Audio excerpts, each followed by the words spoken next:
Thank you for joining us today in NetItWorks CRM webinar series. When ERP and CRM don't talk properly, revenues are impacted. Not just revenues, but risk is impacted, margins are impacted, your ability to get and serve your customers faster are impacted, lots of different things. My name is Bill Hoffman. I am the practice director for NetItWork, and I've been doing this a long time. I've been involved in CRM since the late 90s.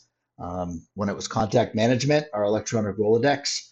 And I really love helping businesses get the most out of their CRM solutions. Today, we're going to really drill down on that end-to-end kind of management solution. And that's not just CRM, it's ERP, it's operational functionality, and really try and help the audience understand that CRM is kind of that human element. You've got all these functions in your AP, your AR, your GL, your order entry, your production environments, your project management environments, all of these things for sure.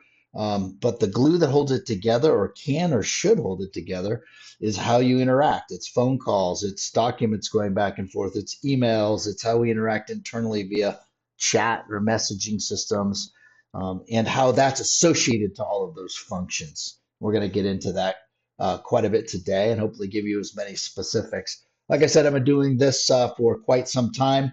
I was the original product manager for a product called ACPAC eCRM back in 2000, which became Sage CRM. And this is just a year or so after Salesforce.com became the company that we all know today, the largest SaaS CRM vendors in the world. And then CRM kind of sprouted from there. So I've been involved in three real areas. I've worked for the vendor, I've worked for Microsoft, I've worked for Sage. So on that side of the manufacturing of the software, I've been a part of digital transformation business partners who onboard the software typically, like I am today with NetItWork. I've also been a CRO and a VP of sales who's implemented large CRM solutions as a customer or an end user and gone through some of the challenges that happen there. So hopefully I'll hit on some things that impact you or add value for you as you spend your time with us today. So real quickly, a little bit, I won't wax poetically too much. And since this is being recorded, you can fast forward through it if you want to. But the idea behind CRM is really, in a disappointing way, become the I have to solution. I have to enter notes in the system. I have to document my phone calls. I have to do this or that instead of I get to or I want to, because it helps me do my job better and frees up time for me to serve my customers or my prospects or my internal employees better. And in the end, that's where we want to get, right? CRM should be a tool that people look at and go, oh yeah, like I don't know what I would do without CRM today. But we still really looked at that big brother kind of approach. And we're going to try and get away from that a little bit.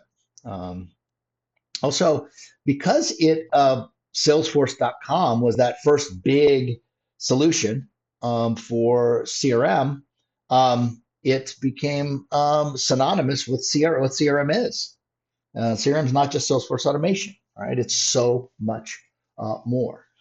Why do we buy CRM? Well, to be honest, there's only 5 reasons people buy or organizations buy technology in general, and I'll certainly put CRM into this case. So we need to prove we can increase revenue, we can decrease costs, we can reduce risks, we can enhance our customer experience, we can enhance our employee experience, right? So as you're onboarding, if you're evaluating CRM tools, make sure you ask these 5 questions. How are we going to measure these things?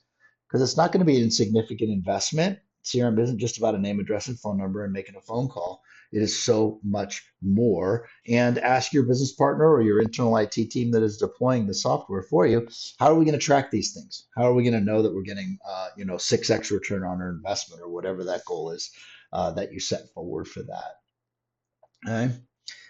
And something, again, staying in the philosophical realm, the idea of how CRMs fail. And again, fails is a harsh word. But if you were to ask a lot of people, are they getting more money out of CRM than what they're paying for it? And again, these systems aren't, they're not cheap in some cases. They're pretty darn expensive. And am I getting the value out of it? They'll go, it's either I don't know or I'm not sure or no, right? And there's many things that cause that, but user adoption is the primary one, and that is people are not using the tool to their fullest. And it's the end user's fault, it's the implementer's fault, and as you can see on this slide, it's very much leadership's fault. Leadership needs to use the CRM solution just like anybody else. As a matter of fact, they need to be the power users. Because if they're checking CRM first, if they're getting their data from CRM first, if that's kind of the single source of truth, forecasting from CRM instead of spreadsheets, then my team will do so also. And I think that's going to be an important part of the conversation, as we go forward. So let's get into sort of end-to-end business management applications. And what do I mean by that? I mean, right now, a lot of stuff is siloed. Even when you do integrate sales, marketing, customer service, field service, project management with, finance, AP, AR, GL, and production operations, inventory control, warehousing, shipping, engineering of products, whatever that looks like. The integration piece was always designed just to keep frontline salespeople out of the financial tools, or even service people. It was so they didn't log into the accounting software. So what did we do? We made the data visible. And don't get me wrong, this is good. It's important, right? To be able to see, the last several orders for your customer, or outstanding invoices, or how much they bought of a certain product from you last year. Those things are all important, and hopefully you can see those things today. But where I want to separate us really good integrated solutions from just kind of that bare minimum is taking action against. I have so many clients come to me and say, hey, is your CRM integrated out of the box to XYZ accounting software? And it's really not the right question, right? You can integrate virtually anything today, but it's not just how is it integrated, but it is what actions are you taking in the CRM based on that financial and operational data. And we're going to get into very specific examples here in just a moment. So fully integrated solutions. That means if I'm in support or I'm in collections, if I'm in payables and chasing down a vendor, or if I'm doing an RFP or an RFQ to find new vendors, if I'm prospecting on the front end and sending marketing materials out to customers, or if I'm the CEO going on site to visit a client, if I have a central repository of all of those interactions, I can be better prepared to serve my customers, my prospects, my vendors, and everybody else. But I have to take the time, one, to put it in, right? And let's make that as easy as possible. But two, go look for it. How often do you have a CEO or a VP of sales or whatever and say, hey, I'm going to visit XYZ, our biggest customer, next week, and they bring in, the director of sales and the account manager and the head of support and finance, and they say, well, prepare me for this call. Instead of having that information there in the central repository, all the emails, all the information. And now with the layer of AI being added in, imagine if you can prompt against a particular client and say, help summarize the last 6 months activity for this client and prepare me for my meeting with them next week. And it'll really start you down the path of giving you some really solid information for you to be able to use with those customers, instead of having to waste, I don't want to say waste, but pull people away for 5 hours of time, 5 people in an hour, to provide you an update. Okay. So the power of integrated CRM really resides in your employees. All right. All the functions around the outside of the circle, and the accounts and your customers in the center of the circle, sure, they're important, but if your employees are not using the system, if they're not using it to the best of their ability, if they're not searching it first, if they're not, keeping it updated and accurate, if they're not using it to serve better, sell better, do whatever, right? Then you're certainly not getting your money's worth out of that. Let's do a couple of tips and tricks as we walk through this also. This is an exercise that I do about every quarter because I slip, right? Look, I'm almost 60 years old. I'm a Gen Xer for sure. I love Excel. Like, I write macros and formulas, and I love it, right? And I'm really good at it. So therefore, I'm able to crunch data and slice and dice data really well because I am good at it. But it's not an excuse for me to ask people to send me data in a spreadsheet. It's just not, right? I should be building dashboards that we can review together that make sense. So here's a way to find out what you're doing from a redundant perspective. Create a folder underneath in your inbox underneath it called manual work, right? Go into your sent folder and sort by the paperclip, right? All of those reports you're asking for people to look at, and just take the last months and drag and drop them over to this new folder, and set aside a half hour and just go through them and say, like, how much work am I asking my entire team to do here? If we could just build this once in CRM and see it in real time, would we do that? How much time could we save? And then, more importantly, when you determine how much time you could save, what are we going to do with that time? And this is what I think people forget is like, if I've got 10 people all taking 90 minutes to build a report, pivot the report, highlight information, add notes, and send it to me, and then my admin for an hour is aggregating all of these Excel spreadsheets into one spreadsheet so I can see it the way I want to consume it. We're talking about 12, 14 hours every time we ask that of time that those people could be spending with customers or prospects or supporting each other internally. Right? That's one example. Okay. So that's a really good exercise that you can try. All right, let's get into some examples here, some specifics. So all of these things hopefully increase revenue, decrease cost, reduce risk, enhance the customer and employee experience. And I'll try and give you examples of those as we go along. But let's start with a simple one, and not necessarily an obvious one, but also I want to get rid of the C in CRM.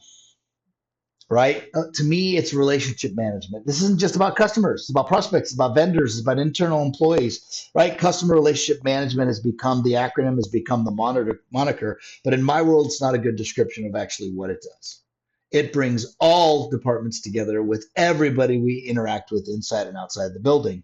And if we start to think of it that way, not just a sales tool, not just a support ticketing tool, then we'll be far more successful with that. So let's start with one example of, let's say, accounts receivable, for example. So this is cash flow. This is the lifeblood of our business, right? So what do you have in your ERP system? You've got probably a texting or an auto email that sends them a link, where they can pay. And that's really changed your business, right? In the old days, right, we had just spreadsheets and we used to have to call everybody. Nowadays, we can send them an email, they can click on a link, they can make a payment. So that certainly has gotten us a long way.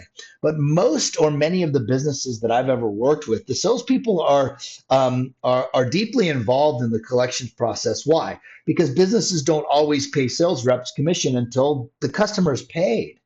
So sometimes the people that are most into getting paid is the salespeople.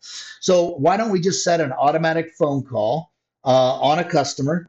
When they've got net 30, they go to 33 days. We've got 72 hours of grace period. Automatically creates a phone call like you're seeing on the screen here for the sales rep. So if they happen to be on the phone with those folks, they say, "Hey, transfer me to payables. Hey Joe, take my invoices off the bottom of your stack and get those paid, would you?" Now I know I'm oversimplifying that, but be clear here. This is a CRM function triggered by a financial activity or action, right? If a net 30 customer goes to 33 days past due on this particular invoice, then create a follow-up call for somebody, anybody, right? We could send an email also. It could have that link on there, right? So, but if you've already got that function going, in this case, how cool would it be that a sales rep always knew exactly what invoices were past due before they made their weekly or monthly or quarterly call with their particular clients. You'll also notice in the upper right-hand corner, if we're a forgiving organization or we're allowing people to make payments or we're giving them a discount on something because they can't pay, I don't know what that looks like. If they're asking for an extension of a week, I've got a send for approval button where I just click that button. It goes right to my manager or the manager that approves these things from an invoice perspective. And all they have to do is click approve, right? It just shows up in their Creatio system or in email to where they can click one button and approve it, okay? Also, we can layer dashboards on top of any information within Creatio or your CRM system. So remember, we're pulling in payables, receivables, RMAs, purchase orders, vendors, customers, ship to addresses, warehouses, products, price lists, all of those things. We're pulling those into the CRM solution. Now that the data resides there, we can layer in dashboards. We can layer in automation. If net 30 and the invoice is 33 days past due, then Create a follow-up call. You only have to create it once. It's created. It just works. You can always tweak it. But then we have this ability to quickly see all the invoices that are paid, the unpaid invoices in my territory. Again, whatever that looks like, this is not a financial dashboard. This is a CRM dashboard with financial data. Okay, so that's an example of receivables. What about your total addressable market? So we deal with a lot of manufacturers, distributors, folks that have been around a long time, 20, 30 years, owner operated, or not. But there's a common theme across those organizations, and that is really tenured reps, really tenured owners or C-level folks that are in a lot of cases still involved with customers, and a high percentage of their business comes from existing customers. So I'm doing food and beverage, and I've got Ben and Jerry's, I've got Taco Bell, I've got all these customers that buy our amazing products and services from us, and we rely so heavily on them that we expect them to grow, right? Which is great, and hopefully they are, and hopefully you're getting better with your products, and relationships have something to do with it. But if I'm in an 85-15 or a 90-10 existing customer to new customer revenue, it's going to be really hard for me to grow uber quickly, right? Unless I'm constantly producing brand new products that those existing customers are get upsold, cross-sold to. But how am I finding my addressable market? Who are all of the people that consume our products and services? And there's lists everywhere, and you're going to conferences everywhere, and you know who those customers are. So if you're not a niche, right? If you're not a niche, like we sell to a customer that sells water pumps to golf courses, all right, that's super specific. There's only so many golf courses in, the United States and abroad, and there's only so many being built, and they're easy to find. Right? So if you're in that kind of niche environment, maybe total addressable market isn't important. But to all of those others that are, we sell to people that do coatings and laminates and paints, right? So their niche is cabinets, right? But then let's expand that idea, right? Maybe is it indoor and outdoor cabinets? How are we going to tweak our products and services to serve a larger market? And that's the addressable market. And how do I layer my prospects? What you're seeing on this screen right here is the yellow represents existing customers, and green represents prospective customers. So I have my ability to kind of view visually in territory maps. I can build territory maps. I can see where the prospective customers reside and how close they are to my existing customers. And I can even, and this is a bad example, I should have put up a different screenshot, but if my sales reps are supposed to be out prospecting, I can even create, map and a driving pattern for them to go visit those 6 cabinet makers in the greater Chicago area because they're really close to each other, right? So you can make it really advanced, and you can not just find the addressable market, you can deliver that addressable market to your sales team. And then what you do is that you understand how often they're engaging them, how many times are they visiting them, how many times are they calling them, how many emails is our marketing team sending to those folks. So we know that we're going to surface net new opportunity from those. What does Jordan say? You miss every shot you don't take. Right? If I'm wholly relying on my sales rep because they happen to know their territory really well, I'm visiting and finding these net new prospects. I'm not so sure that's a successful approach to it, but it may be. Glad to talk to you about it. Marketing campaigns. So when you hear marketing campaigns, usually it's for net new prospects. This particular example is educating our existing customers, or in this case, actually, this is a new employee onboarding. So think about if-then statements or campaigns with emails being sent to any audience. Customers, suspects, people that travel, went to an event of ours, people we took to the ball game, existing customers for education, onboarding new employees. You can build in this trigger if-then statements. Hey, if they logged into Creatio, every day, then fine, leave them alone or give them a certain video. If they haven't logged in for 2 days, send them a different video, whatever that looks like, right? So you can expand your mind around what campaign management is. It's not just for prospecting. Now, hey, it's great for prospecting, but the tool that you have should have a full-blown marketing automation tool. And that means more than just building a list of 1,000 customers, building an email, attaching it to that list and sending it out and praying that they fill out the form that you're driving them to. All right. So let's go back to user adoption. All right, and I'm going to get into more functional stuff here. Bear with me a little bit. But we talked about user adoption being the biggest reason why CRM systems are challenging. And maybe you're not getting ROI from what you've spent in your CRM system. And user adoption typically comes from the fact that it adds work to their plate instead of taking work off their plate, right? If I have a dashboard, and you can see in this particular case, right across the top, I've got my past due activities, what those activities are, my ability to drill down on those activities and move them.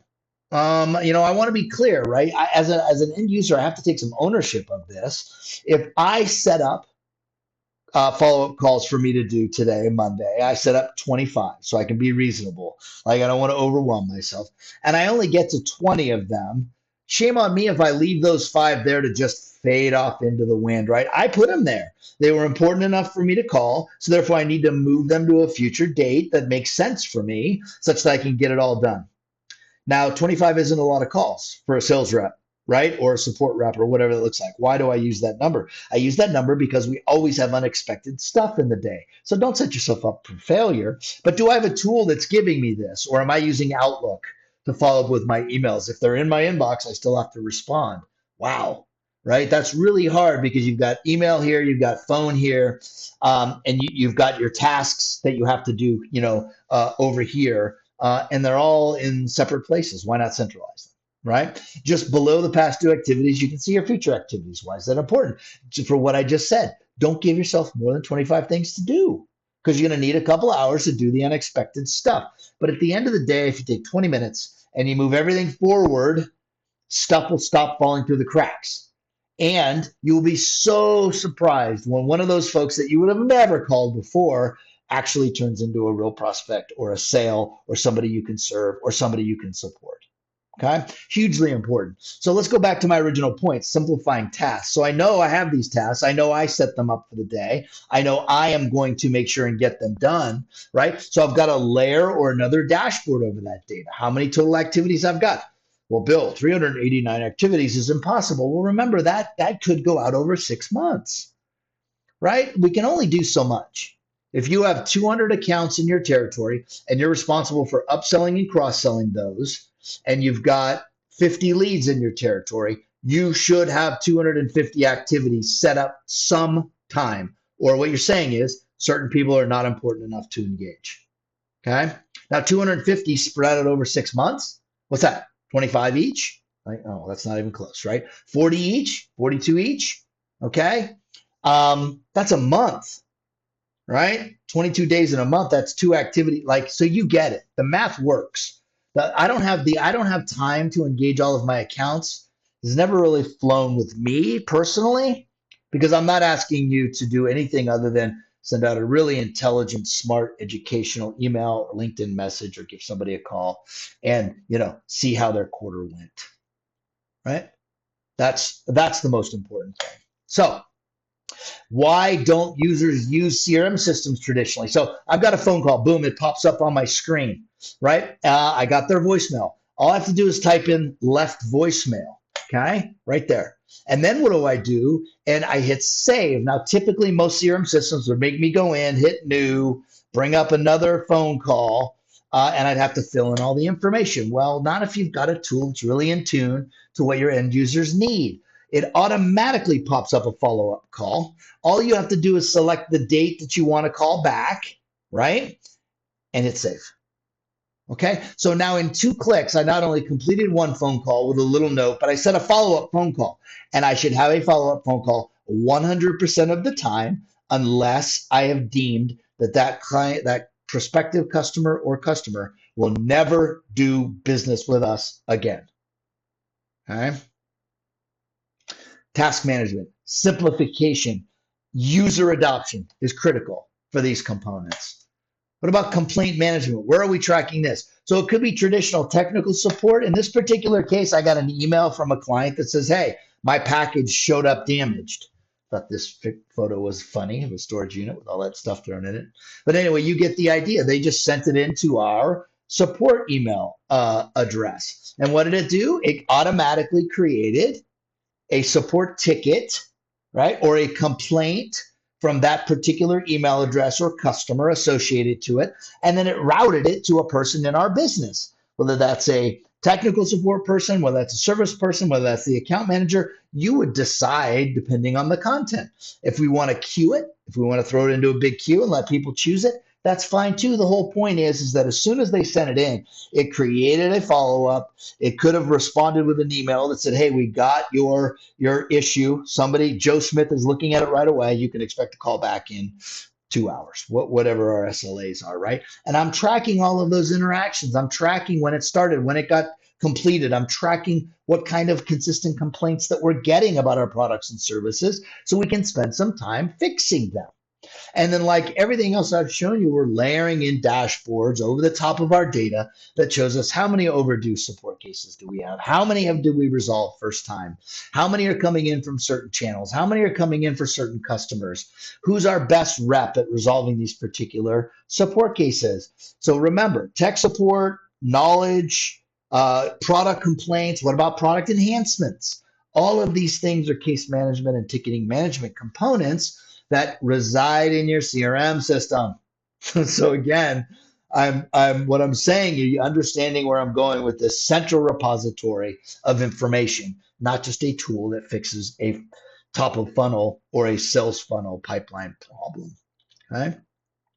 This is the one I get a lot, and it's funny. I when people ask me this right out of the gate, just like, is your CRM integrated with XYZ? I try and walk them down a different path a little bit. And why is that? Well, because the quote to order process is the last mile, right? So, I've got a prospect, I've got to find these people, I got to convince them or show them that our products and services are not only a good fit for them and their end clients, and that they're reasonably priced and they're better than our competition. All of that stuff is through emails and conversations and meetings and events and everything else. All of that stuff happens long before I ever send a quote. Okay. Now, if I have properly integrated CRM solutions, it's bringing in real-time product and price list information from our ERP into what you're seeing right now as an opportunity, right? And I have the ability to put multiple line items, multiple quantities, associated price list, and then it over here on the left-hand side figures out my total contractual value. And in the upper right-hand corner, we've got the ability to merge a quote. So I can take all of this information, merge it into your quote template, and by the way, have the system send the email. And by the way, have a follow-up set 48 hours later to make sure and follow up with that quote. And if the customer sends an email back replying to that email with a PO attached saying, go ahead, I can move this opportunity through the process, store that PO in the opportunity, and even alert somebody in finance to enter the order into the ERP. Or if you want to get really advanced, have the quote converted to a sales order in the ERP. Everything can be done. You have to just decide how important it is for you. And we would discuss this during the evaluation, during discovery. Hey, if you're not using Creatio, if you're not using us as a vendor, I don't care. Call me, send me an email. I'm glad to talk to you about some of the things I've seen, regardless of the tools you're using, to maybe help the process a little bit. You can see if I flash over here to this other example. This is a demo site. You can even support things like bundles. So look down here, I've got no products associated here, but if I select the tabletop and supplies, it'll bring in bundles. So, there's really ways for you to create a nice quoting environment. Now, this is not a product configurator.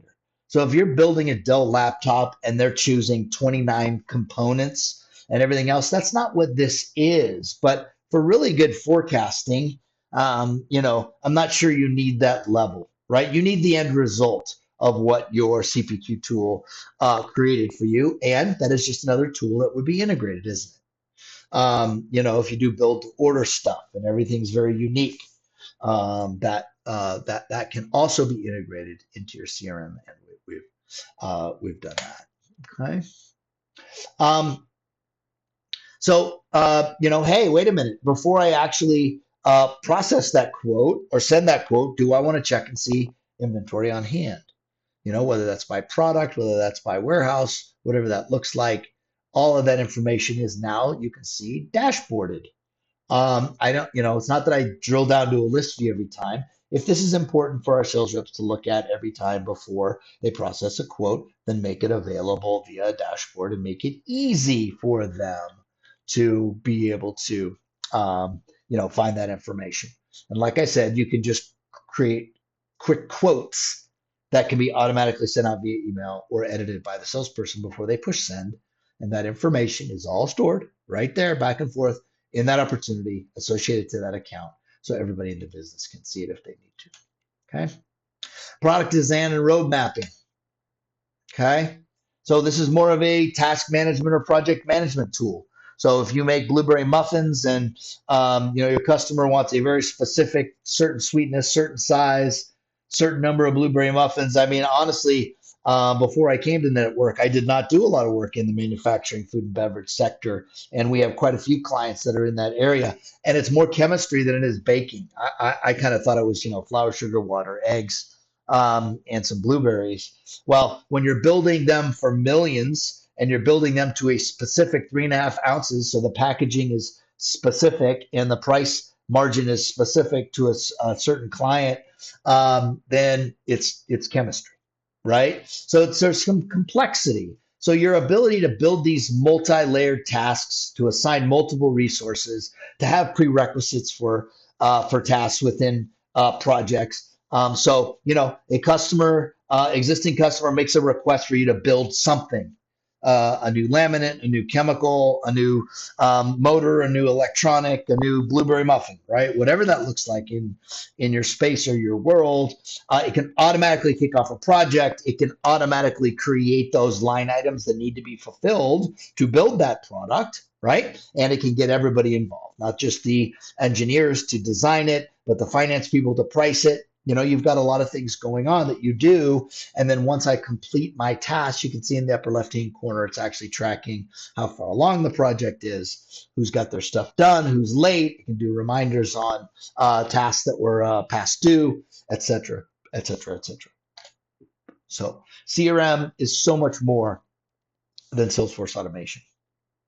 And one final one that I want to share with you is specific to quarterly business reviews. And the reason I say this is because it's kind of an aggregate of all things that we've been talking about, right? Now, AI, like how would AI be used in all of those examples? So not that we'll go back through all of them, but you'll get the idea. So, you can easily prompt, and you can see on the right-hand side, send me a list of all of my customers and their open invoices by oldest invoice, right? So whatever that looks like, it'll start to just bring up responses and answers for you, right? Send me all of the open support cases for XYZ company. Summarize the types of support cases that this customer has been sending me for 2 years, so I can kind of see like what's the most frequently asked question that they're asking, and maybe we can help them improve in that area. Okay. So I've got access to those invoices through AI. I've got access, what are the last 3 orders that they presented? What's the product that they most frequently purchased from us, and how much did they buy last year? Remember, because the data resides now in the CRM system, and we have the layer of agentic AI and a large language model built behind that, we can tap into that data within the built-in AI tool within your CRM solution, right? So now quarterly business reviews. I used to do them. That's why I talk about them a lot. So every quarter, I'd have my top 10 accounts, and we would do a quarterly business review, and it's for their benefit as well as ours, right? I want to know where they're going. I want to know how we can help. I want to know if there's new products or services coming that can help them serve new clients they're trying to add on, if they're adding to new markets, if they're acquiring businesses, if they're looking to be sold, whatever. Like, how do we help support those things that are important to our end client? So we do quarterly business reviews, and what do they usually contain? Well, they contain, financial information, past due information, support information, sales information, and then maybe we talk a little bit about some of the products or services we might recommend for them. What about training information, right? So what happens is that if I'm a sales rep, what I do is I send an email to finance, I send an email to customer support, I do the digging around in sales, right? And I send an email over to production to find out how far along we are in the engineering of their new product. And then I get all of these emails back with all these reports. And then I got to spend hours, usually hours, aggregating all this data, and then putting it into a slide deck, which can and can't be, will and won't be professional, depending on the amount of time I invest in it. And then we go to our QBR, right? So now that I have access via AI to all of that data, remember now, if we're not pulling it into CRM, I can integrate to those other systems, with certain AI tools. But why not pull it in? If you've got a modern CRM with really powerful APIs, pull that data in, and I can literally ask it, hey, can you help me, prepare for my QBR? And you can see here, it's giving me a summary of my cases. It's giving me an overview of an ongoing product for a new build of engineering, asking me if it wants me to draft an agenda for my QBR, and even create a presentation. So you're starting to see how AI ties in. Now, let's be really crystal clear about AI, right? If we're using open source or open AIs that are dragging the web a lot, your chat GPTs, Geminis, your copilots, and they're not self-contained, you're going to get hallucination, right? It's going to pull in information outside of your self-contained database. So I just recommend, for not only security purposes, but for, you don't want your teams to get frustrated because it's constantly giving you bad information, is that you make it self-contained in the beginning. Right. So that is, why don't we solve for the top 6 support cases that we're getting? We make those really focused. We make those prompts specific to, so, my package showed up damaged. You didn't give me the discount you promised me. You short shipped me, like the most common, complaints or support issues that we get. And we can solve for those in a targeted use of AI, instead of AI will solve all of our problems always, every time, which seems to be kind of what marketing is sending out into the world. Okay, another tip and trick real quick. So sorry, let me pause here for a second. I hope that even those examples were all over the place. They all impact revenue, impact risk, impact cost, and hopefully enhance the customer and employee experience, right? The difference between you resolving an issue the first time and not having to call a customer back is the difference in the long run of whether they buy products and services from you, and for the long term. It just is, right? Can we make it quantitative? Sure, right? If I'm going into a QBR and I notice that, we're constantly having to send emails to this client because they never send us a PO and we require a PO. Like, what can I do to educate them on that and train them on that? So we're not having to go back and forth. It's a complete waste of time. Specific to AI, use AI how to teach you how to write great prompts. That's a great thing about it. It's so cyclical.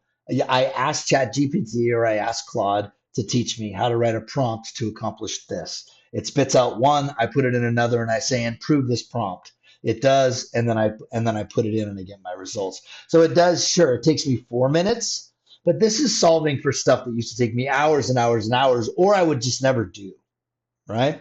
So using AI intelligently is super important in the business. Another tip and trick, commitment management, right? So as a leader, if I'm asking somebody to send me their forecast in a spreadsheet, it just pains me. It pains me.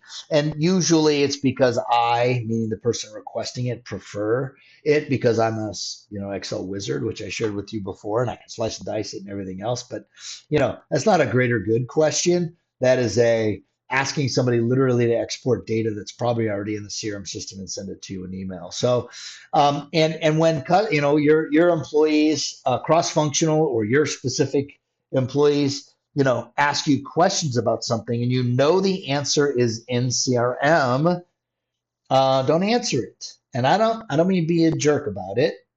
Go into CRM, and copy the IP address of the page, or click the share button on an order, on an invoice, on a support ticket, on an opportunity, on a lead, on an account, whatever it is. Like there's a share button up there, and then reply back to the email and say, yeah, it looks like the information is right here. Drive them back to the CRM. Because whether they're on their mobile or in the field or whether they're behind their desktop, they should have access to it immediately with modern CRM, and they'll get the answer they need, and they should start to look for it themselves, right?